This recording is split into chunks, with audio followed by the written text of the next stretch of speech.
শুভ সকাল। আজকের দিনটা খুব সিম্পল। প্রথমে ঘরের কিছু কাজ আমি সেরে নেব, তারপর দিদির বাড়ি যাওয়ার জন্য আমি রেডি হয়ে নেব। তো আমি দিদির বাড়িতে আমার কিছু প্রোগ্রাম আছে, তার জন্য আমাকে বেরিয়ে পড়তে হয়েছে তাড়াতাড়ি। আজকে বাসেরও খুব প্রবলেম ছিল, তো আমরা যাই হোক বাস পেয়ে দিদির বাড়িতে পৌঁছে গেছি। আর পুচকেটার জন্য চকলেট আইসক্রিম নিয়ে নিয়েছিলাম।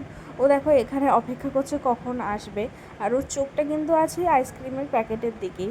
তারপরে দিদি খেতে দিয়েছিল, খাওয়া দাওয়া করে আমি আমার দইয়ের বাটি নিয়ে বসে পড়েছি। ও আমার জন্যই ওয়েট করছিল কখন দইটা খাবে।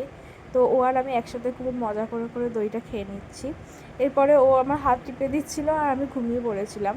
ঘুম থেকে উঠে ওর মা লেবু দিয়েছিল, দিদি লেবু ছাড়িয়ে দিয়েছিল, আর মাকে দিয়েছিল মাজা। তো তারপর ও একটু ড্রয়িং করতে বসে গেছিলো, আর আমি আমার একটু লেখাপড়ার কাজ করে নিচ্ছিলাম।